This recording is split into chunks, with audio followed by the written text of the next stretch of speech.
Forget everything you think you know about your dreams.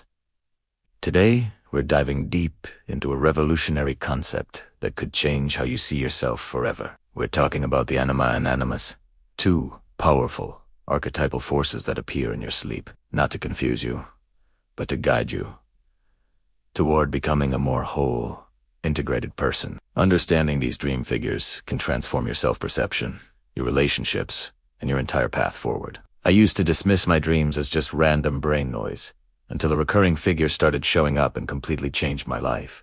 What if those characters in your dreams aren't just figments of your imagination? What if they are powerful messengers holding the key to your hidden strengths and future potential? Prepare to have your understanding of yourself profoundly shifted. So, what exactly are the anima and animus? In Jungian psychology, these are archetypes representing the unconscious, or inner, feminine, and masculine sides of our psyche. For a man, the anima is the personification of his inner feminine qualities. For a woman, the animus represents her inner masculine qualities. Now, it's crucial to understand that we're not talking about gender stereotypes here. We're talking about fundamental energies and ways of being that exist within all of us, regardless of our gender identity. Think of it like this. Feminine energy might represent intuition, creativity, nurturing, and emotional connection. Masculine energy might represent logic, assertiveness, structure, and action. A healthy, integrated person has a balanced relationship with both of these inner energies. Our dreams are a primary way.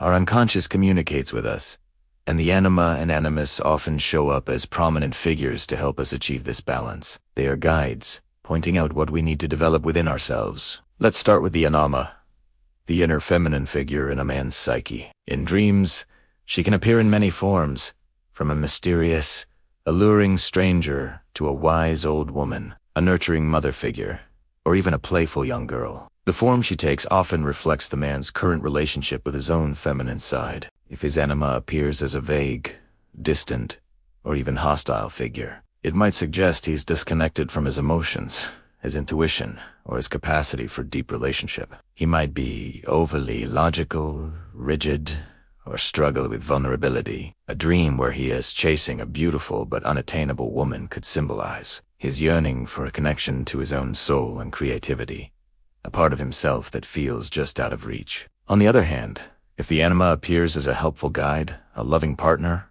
or a source of profound wisdom, it indicates that he's developing a healthy integration. She might offer him a symbolic gift, lead him through a difficult landscape, or simply provide a feeling of deep comfort and acceptance. This signifies a growing connection to his own intuition, empathy, and creative spirit. Let's look at a concrete example. Imagine a man who is a highly successful, logical, and driven CEO.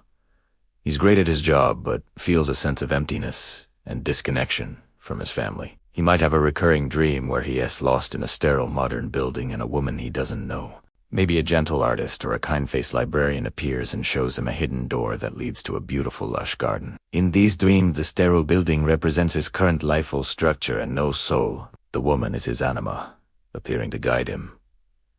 She's not just a random dream character. She is the personification of the parts of himself he has neglected his capacity for feeling, for connection to nature, for the simple beauty of being rather than doing. The hidden door to the garden is her invitation to explore this inner world. By paying attention to this dream, the CEO might realize he needs to consciously cultivate these qualities in his waking life, maybe by spending more time in nature, taking up a creative hobby, or focusing on being more emotionally present with his loved ones.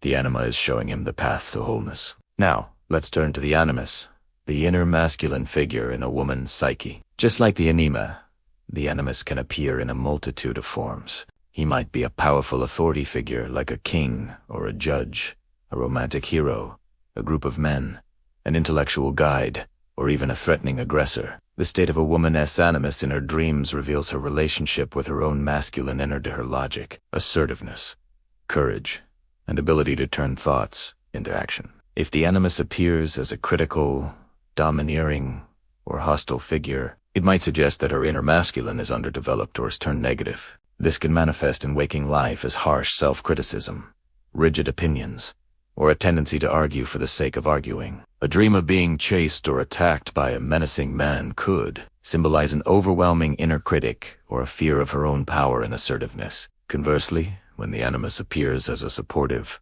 collaborative, and inspiring partner, it signifies a healthy integration. He might work alongside her to build something, offer clear-headed advice in a crisis, or give her the courage to face a fear. This shows she is successfully integrating her ability to think clearly, act decisively, and stand her ground in a healthy, constructive way.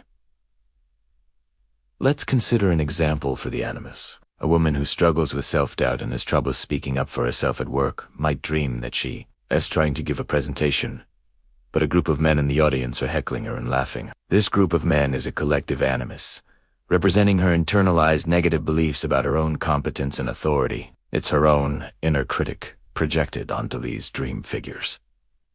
Now, as she begins to work on her self-confidence in waking life, perhaps through therapy or practicing assertiveness, her dreams might change. She might dream of that same presentation, but this time a single, wise, and encouraging man stands up from the audience, defends her, and gives her a clear piece of advice that helps her win over the crowd. This new figure is her positive, integrated animus. He represents her newfound ability to access her own inner logic, courage, and self-belief. He isn't saving her. He is the personification of her own emerging strength, showing her that she has the resources within herself to succeed. By interacting with this figure, she's learning to trust her own mind and voice. So, how do you start working with your anima or animus? The first step is simple.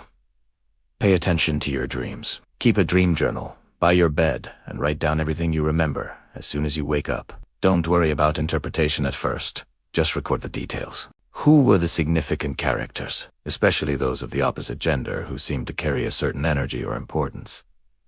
How did they make you feel? Were they helpful, hostile, mysterious, or wise? Look for patterns.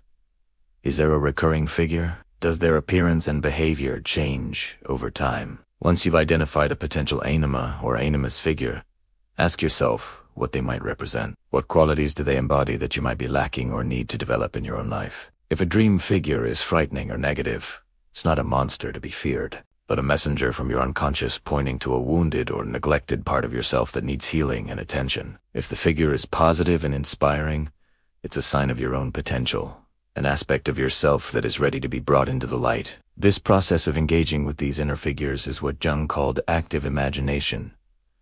It's about consciously dialoguing with these parts of yourself. You can do this by writing, painting, or simply meditating on the dream image. Ask the figure what it wants, what it's trying to tell you. Treat it as a real, intelligent part of your own psyche. This isn't just navel-gazing. It's a profound tool for self-discovery and personal growth. By integrating the qualities represented by your anima or animus, you move toward a state of psychic wholeness. A man who befriends his anima becomes more emotionally intelligent, creative, and capable of deep connection. A woman who integrates her animus becomes more assertive, clear-thinking, and empowered to bring her ideas into the world. You're not becoming more like the opposite gender. You're becoming a more complete version of yourself. Your dreams are not random chaos. They are a nightly conversation with the deepest parts of your being. The anima and animus are your personal guides on this incredible journey of integration. They hold the map to your own hidden treasures. Thank you so much for joining me on this deep dive into the world of dreams. I hope this gives you a new lens through which to view your own inner world. If you found this helpful, please give this video a like. And don't forget to subscribe for more explorations into the mysteries of the mind. Let me know in the comments if you've ever encountered a figure in your dreams that might be your anima or animus. I'd love to hear your stories. Until next time, sweet dreams.